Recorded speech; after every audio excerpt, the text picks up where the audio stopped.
សេចក្តីប្រកាសព័ត៌មានវេលាម៉ោងប្រមាណ 14:15 នាទីយោធាថៃបានបើកការបាញ់ប្រហារមកកងកម្លាំងកម្ពុជានៅព្រលានថ្មក្នុងស្រុកជាំខ្សានខេត្តព្រះវិហារនៅក្នុងហេតុការណ៍បាញ់ប្រហារនោះទាហានថៃបានប្រើប្រាស់ប្រភេទកាំភ្លើងដៃកាំភ្លើងយន្ត B40 និងត្បាល់ 60 ភ្លាមនោះកងកម្លាំងកម្ពុជាបានតាក់ទងទៅភាគីថៃឲ្យបញ្ឈប់ការបាញ់មកលើកងកម្លាំងកម្ពុជាជាបន្ទាន់ព្រោះភាគីកម្ពុជាមិនបានបាញ់តបទេក្រោយមកកងកម្លាំងយោធាថៃបញ្ឈប់ការបាញ់នៅវេលាម៉ោង 14:32 នាទីរសៀលនៅក្នុងឧបតហេតុនោះកងកម្លាំងកម្ពុជាមិនបានធ្វើការតបតទេនិងកំពុងតាមដានលើការវិវត្តនេះយ៉ាងប្រុងប្រយ័ត្ននិងយកចិត្តទុកដាក់ខ្ពស់បំផុត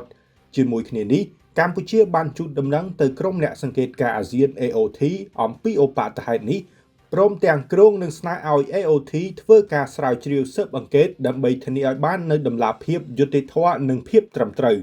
ឆ្លៀតក្នុងឱកាសនេះកម្ពុជាបញ្ជាក់ជាថ្មីនៅការបដិញ្ញាចិត្តយ៉ាងខ្ជាប់ខ្ជួនក្នុងការគោរពនិងអនុវត្តតាមលក្ខខណ្ឌនៃបទឈប់បាញ់សេចក្តីថ្លែងការណ៍រួមស្តីពីកិច្ចព្រមព្រៀងសន្តិភាពរវាងកម្ពុជានិងថៃប្រកបដោយសុឆន្ទៈនិងការទទួលខុសត្រូវខ្ពស់បំផុតកម្ពុជាប្រកាន់ខ្ជាប់នូវការដោះស្រាយជម្លោះដោយសន្តិវិធីស្របតាមច្បាប់អន្តរជាតិក៏ដូចជាសន្ធិសញ្ញាអនុសញ្ញានិងកិច្ចព្រមព្រៀងដែលមានស្រាប់ហើយប្រឆាំងនឹងការគំរាមឬការប្រើប្រាស់កម្លាំងសម្ដៅស្វែងរកដំណោះស្រាយមួយដែលយុត្តិធម៌ត្រឹមត្រូវយូរអង្វែងនិងស្របតាមច្បាប់អន្តរជាតិ